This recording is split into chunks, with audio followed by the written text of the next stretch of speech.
It was good. It was real good.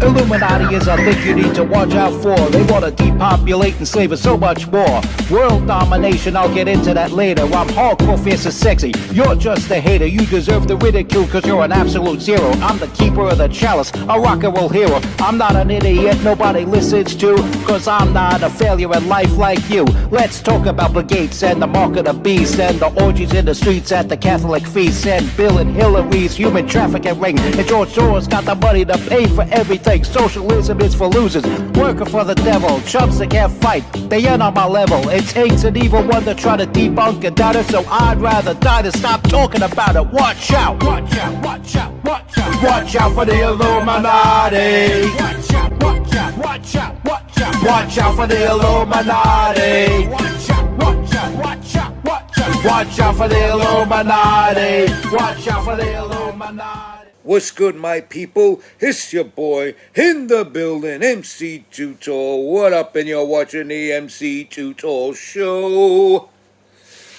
Okay, Sunday, 5th of July, 2026. And as I said, there was no 4th of July broadcast for the MC Too Tall Show, so you didn't get to see me unless you came down to 2023 Stillwell Avenue in person at Cafe L'Amore. And it was indeed a great event. It was everything I said it would be, and then some. I got to rock the mic with DJ El Nene. There was barbecue. There was catered food cooked by Mike himself, the owner. And shout out to Mike, the owner of Cafe L'Amore, doing it for years and years and years. And he keeps on doing it because he loves his patrons and he loves America. So every 4th of July, he has this shindig, and this was the biggest one ever. This was the biggest one ever. And you know, it could only get bigger than this as time progresses, because he's a true patriotic American. And you know who else is? State Senator Steve Chan, who stopped by and gave me this hat. Thank you, Steve, for the hat. It doesn't get more American than Steve Chan, who actually fought and risked his life for this country. And if that wasn't enough, he joined the police force and fought and risked his life for the city of New York in NYPD. And now he's fighting again for you as state senator. And thanks to Steve Chan and the pressure he put on the developers of that god-awful abomination at 2501 Stillwell Avenue, construction is at a halt. They're getting permission for demolition, but then they have to go through a whole new process for construction, and they're really trying to breathe life back into this thing. And if you keep Steve Chan in office, if you re-elect Steve Chan, they will not be able to breathe new life back into this sicko of a project. And it is a sicko of a project, because let's be real, they'll say it's intended for our city's homeless, and then they'll stuff it with migrants that are unvetted, which means quite possibly more than 50% of the people stuffed in this homeless shelter will have criminal records from foreign lands. Let's be real with this. We can't rule out that possibility unless the homeless shelter does not open in the first place. And that's the only way you could rule that out from happening. But if they construct this thing and open their doors, you're opening floodgates into the neighborhood. And you got schools in the area and that sort of thing. Another person fighting against that is the candidate For New York State Assembly, District 47, John Riccatoni. As you know, I've mentioned him quite a few times. I attended his fundraiser. That too was a great event.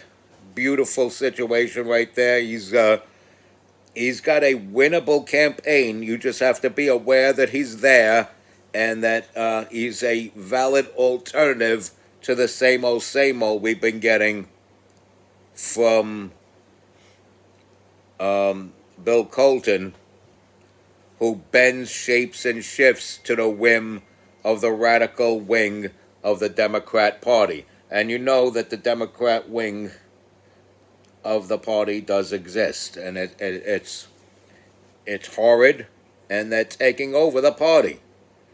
You're going to get the policies of the loon wing of this party because the supposed moderates are scared of losing their jobs and losing their offices.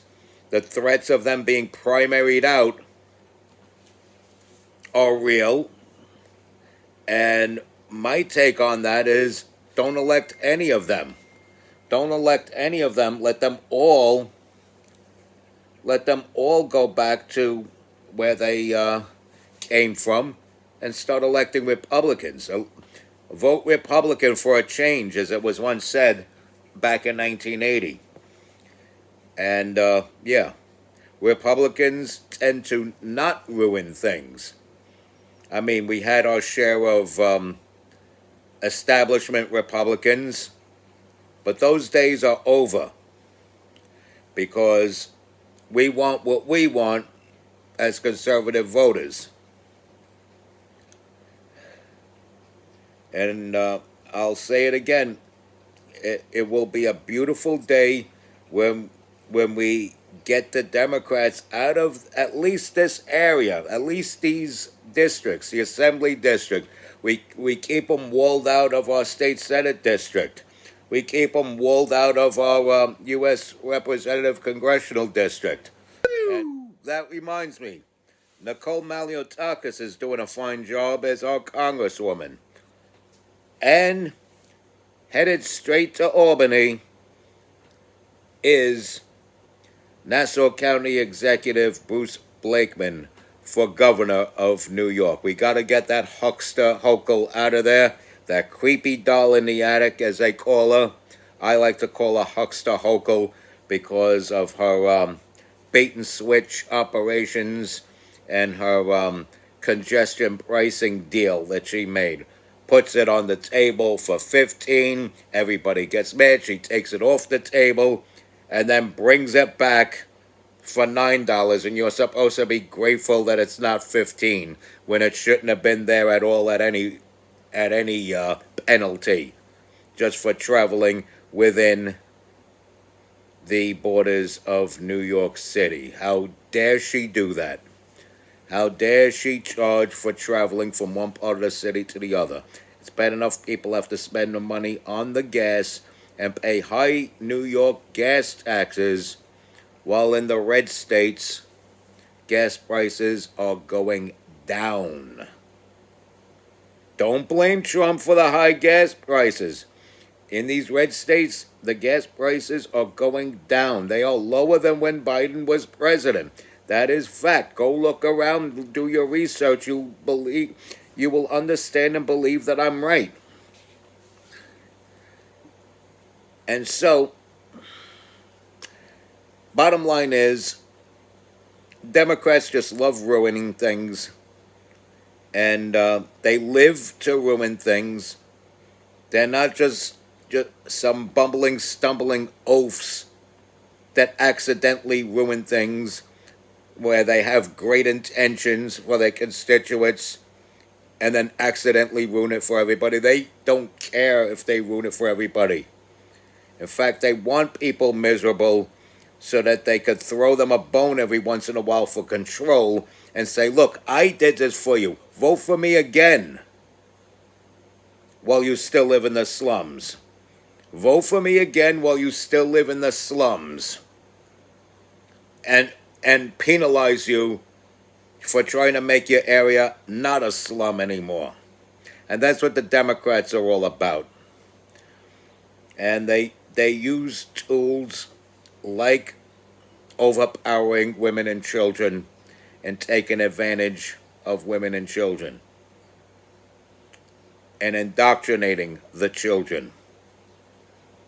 They're all about pushing for a one world totalitarian socialist government, and dare I say it again, with no borders, no guns, no God, no gold, and this would be a terrible world to live in if the entire world were to become that. Respect God, watch out for the Illuminati, like, follow, share, comment, subscribe, stay strong, keep kicking that sling. It's your boy in the building, the dominant, unstoppable force of hip-hop culture, recording engineer, underground rock and roll hero, MC Too Tall. Watch out for the Illuminati.